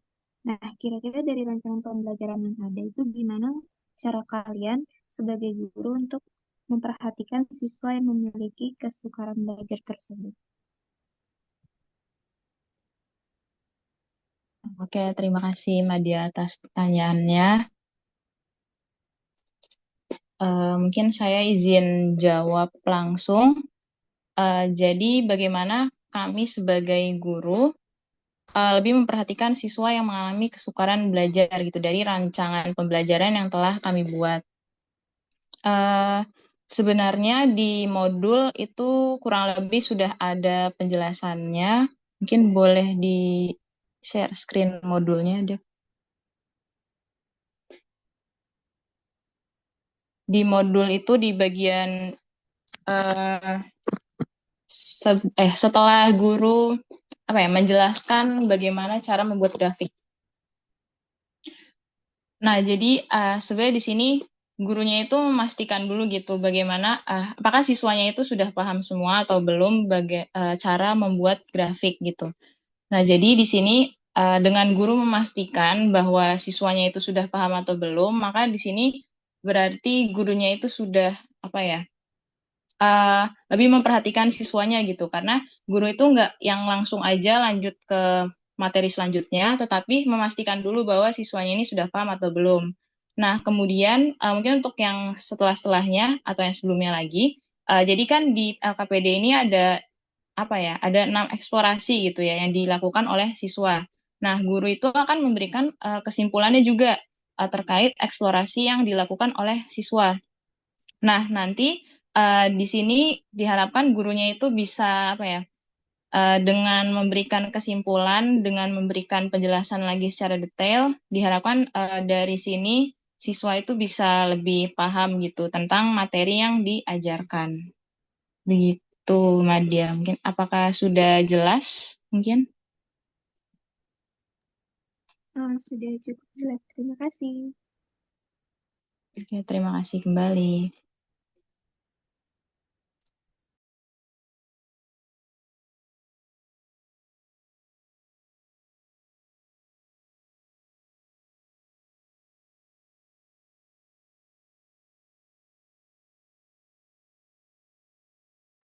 Baik, apakah ada lagi yang ingin bertanya atau berkomentar untuk kelompok 6?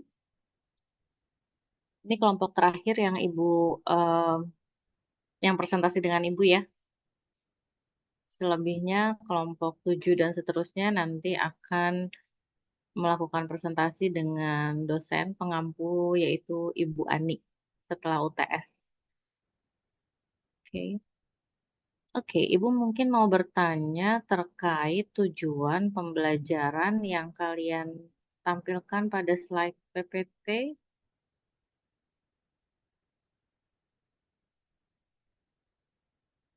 Oke, di sini kan ada 6 ya.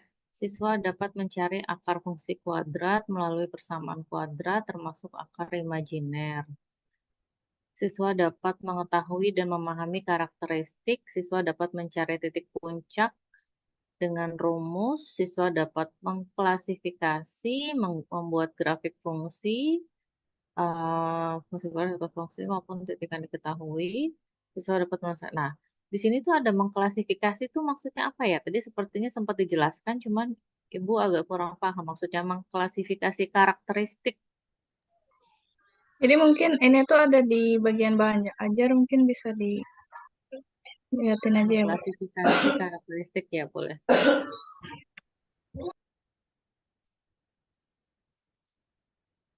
Apa contohnya? Mengklasifikasi karakteristik. Di bagian, oh ya, Jadi kayak yang ini, Bu. Mhm. Jadi dikasih suatu grafik, terus jadi kayak dari grafik ini tuh dicari kayak karakteristiknya gitu, Bu. Ya titik puncak, titik potong dengan sumbu Y maupun sumbu X, terus sumbu simetrinya. Berarti klasifikasinya di mana? Mungkin saya izin menambahkan juga. Jadi di bagian yang peran nilai A itu kan bisa diklasifikasi ya Bu. Parabolanya itu dia terbuka ke atas atau terbuka ke bawah. Nah ini salah satu karakteristiknya juga dari fungsi kuadrat gitu. Jadi kalau A-nya lebih dari 0 maka parabolanya terbuka ke atas. Kalau misalnya A-nya kurang dari 0 maka parabolanya bentuknya itu kebuka ke bawah. Nah, tapi kalau misalnya A-nya sama dengan 0 ya jelas bukan fungsi kuadrat gitu. Makanya itu mungkin bentuk klasifikasinya gitu dan karakteristiknya dari situ.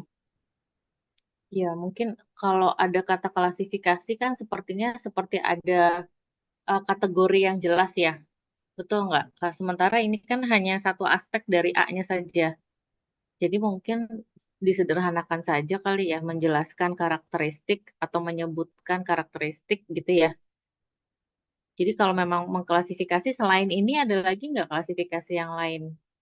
Ada Ibu Selain- bagian Aha, diskriminan. Oke, Nah ini.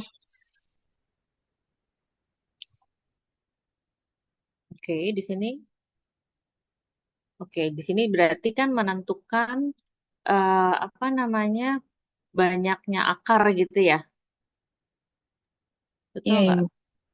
Jadi bisa lebih diperjelas aja gitu, karena kalau kamu bicara klasifikasi karakteristik kan karakteristiknya banyak. Tadi kamu sebutin ada sumbu simetri, betul kan? Titik potong. Nah, tidak semuanya kan ada klasifikasinya kan? Nah, jadi kalau misalkan memang ada yang seperti ini, nah kamu jelaskan dalam satu tujuan pembelajaran tersendiri aja. Karena sebetulnya kan apa namanya ini sebetulnya penting ya seperti konsep diskriminan ya untuk dipahami siswa ya untuk menganalisis apakah ini nanti punya akar atau tidak gitu kan ya punya titik potong atau enggak terhadap sumbu X dan seterusnya. Lalu interpretasinya dalam grafik seperti apa. Kadangkala kita terlalu fokus pada analisis aljabarnya lupa sama interpretasi grafiknya gitu sehingga pemahaman akan diskriminan kurang dari nol itu nggak bermakna gitu kan. Padahal ini salah satu teknik yang bisa digunakan pada saat siswa ingin menggambar grafik. Karena tadi kenapa Ibu soroti tujuan, di LKPD-nya itu rumusan tujuannya berbeda. Coba kamu lihat LKPD. Tadi sempat Ibu lihat, Ibu screenshot tujuan pembelajaran di LKPD atau di modul ya. LKPD atau di modul ya. Perumusannya berbeda. Jadi Ibu melihat yang di modul itu lebih lebih jelas sebetulnya.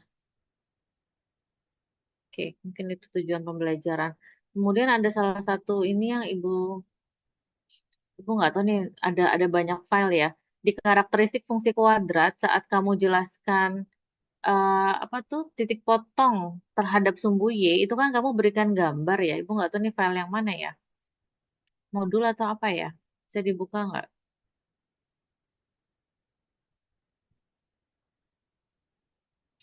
Karakteristik fungsi kuadrat, di situ judulnya peran nilai C pada grafik. Nah, peran nilai C pada grafik.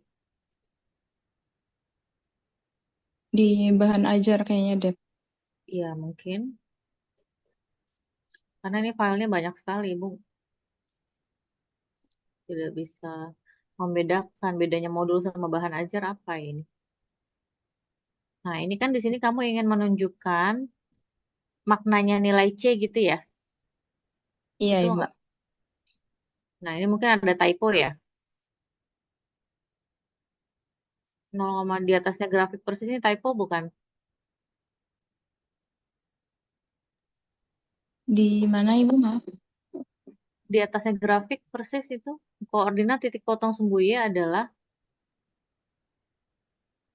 0, Oh, itu C, kayaknya 0, ke C. double. Iya, typo ya. Iya. Nah, jadi koordinat titik potong grafik terhadap sumbu Y. Nah, itu kalimatnya diperbaiki.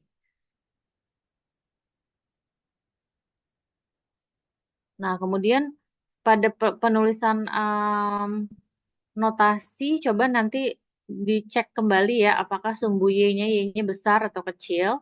Kalau memang besar, maka harus konsisten. Kalau kecil, harus konsisten. Nah, kemudian Ibu tadi sempat mencermati karena di sini kamu memberikan contoh grafik di mana nilai C-nya sama dengan 2 ya. Nah, mungkin bisa lebih relevan aja kalau misalkan ingin memberikan contoh grafik, maka berikan juga contoh persamaan fungsi kuadratnya sehingga siswa bisa memahami, oh pada gambar grafik ini di persamaan fungsi kuadratnya nilai C-nya 2 karena memotong di sumbu Y di titik 0,2 gitu ya. Antara contoh gambar sama bentuk penulisan aljabar itu harus sesuai ya. Seperti itu. Kemudian di bagian peta konsep boleh kita lihat sekali lagi. Peta konsepnya tadi menarik karena kamu memberikan banyak warna, baik pada kotaknya maupun pada garisnya. Ya, ini baru di kelompok sebelumnya belum ada sepertinya ya yang menggunakan cara seperti ini dalam membuat peta konsep. Jadi kita bisa cermati sama-sama. Nah, di sini dijelaskan ya warna. Kalau bentuk kotak nih apa nih di sini? Kan kotak ada yang ada warnanya, ada yang warnanya putih tuh. Nah, itu juga nanti perlu dijelaskan. Karena yang biru ini kan di situ dikatakan materi prasyarat, ya. Kemudian yang pink itu materi inti. Jadi kalau memang sudah diberi keterangan, maka kamu nggak perlu lagi ada kotak yang isinya tulisannya materi prasyarat dan materi inti. Benar nggak? Kan udah ada keterangannya kan? Warna biru itu materi prasyarat, maka kotak di atas yang tulisannya materi prasyarat itu nggak perlu ada. Karena di sini kotak itu merepresentasikan konsep. Kan gitu ya. Nah, garis merepresentasikan keterkaitannya atau relationship-nya atau hubungannya antara kotak yang satu dengan kotak yang lainnya. Sehingga kotak yang pink yang tulisannya materi inti nggak perlu ada. Nah, di sini belum ada grafik fungsi, Ibu lihat. Ada nggak grafik fungsi di gambar tadi? Grafik fungsi posisinya di mana? Di rekonstruksi, Ibu. Rekonstruksi fungsi kuadrat. Itu grafik atau beda? Di karakteristik fungsi kuadrat juga ada grafik, Ibu. Nah, kan jadi ini kan sebetulnya harus dieksplisitkan. Bisa nggak kamu menyebutkan karakteristik tanpa kamu menggambar grafiknya? Bisa nggak? Bisa. Kamu bisa menganalisis secara aljabar, kamu dapat karakteristiknya, ya nggak? Kamu bisa dapat persamaan sumbu simetrinya, kamu bisa dapat titik potongnya. Tapi itu berupa angka-angka, simbol-simbol. tapi kamu bisa menggambarkannya dalam grafik sehingga membuat angka-angka simbol itu menjadi bermakna dalam grafik. Jadi perlu dieksplisitkan di mana posisinya grafik fungsi di sini. Ya, karena karakteristik fungsi kuadrat itu kan bisa diselesaikan dengan cara analisis secara aljabar juga dengan cara menggambarkan grafik. Itu makanya ada koneksi matematis atau representasi matematis dalam tujuan pembelajaran matematika di kurikulum kita. Benar nggak? Nah, ini pentingnya kemampuan representasi matematis. Jadi perlu dieksplisitkan grafik fungsi kuadrat itu di mana posisinya. Oke? Baik, Ibu rasa cukup untuk kelompok 6. Terima kasih banyak untuk 2 kelompok yang sudah presentasi pada hari ini. Juga untuk para penanya, kita jadwal UTS masih, kalian sudah dapat belum jadwal UTS? Belum, Ibu. Belum ya, berarti nanti mungkin pekan ini karena di pekan depan mulai tanggal 21 itu sudah mulai pekan UTS. Untuk PMSMA di pekan pertama akan dilaksanakan. Ibu sudah membuat soalnya. Yang pasti soal yang Ibu buat berkaitan dengan apa yang sudah kita bahas. Seperti itu ya. Jadi untuk harinya mungkin kalau nggak hari Kamis, hari Jumat ya. Karena kan Ibu kan mengajar mata kuliah ini di antara hari Kamis atau Jumat. Di pukul 8 pagi berarti kan ya. Sesuai dengan jadwal pertemuan kita 8 pagi. Mungkin itu saja informasi yang bisa Ibu berikan. Apakah ada pertanyaan? Ibu, saya izin bertanya Ibu. Jadi Ya. untuk mahasiswa bernama Gracia dia habis operasi Ibu dan kayaknya belum. Sorry. Ulang. Kenapa? Jadi untuk mahasiswa bernama Gracia Sianipar dia kebetulan habis operasi Ibu dan lagi proses penyembuhan. Apakah dia diperbolehkan untuk ikut ujian secara online Ibu karena dia belum bisa ke kampus? Tidak online tapi nanti susulan saja. Oh, sorry. Tidak bisa online karena nanti akan berbeda ya. Jadi nanti setelah Gracia sehat, mudah-mudahan bisa segera sehat ya. Kita doakan semuanya. Ujiannya langsung di kampus nanti menyusul dengan Ibu. Baik, Satu orang aja ya. Baik Ibu. Terima kasih. Oke, sip. Ada lagi?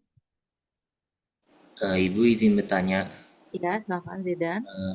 Berarti jadwalnya belum fix ya? Masih Antara Kamis atau Jumat pukul 8 pagi. Oh, belum ada jadwal yang fixnya. Karena saya minta ke Bu Mei, katanya belum ada jadwal yang... Sedang dibuat, sedang disusun. Kemarin sudah ada, tapi ada perubahan lagi. Oh, baik. Oke, terima kasih Ibu. Ada lagi pertanyaan? Oke, kalau tidak ada maka kita akhiri pertemuan hari ini. Terima kasih banyak. Jangan lupa laporan akhir ya.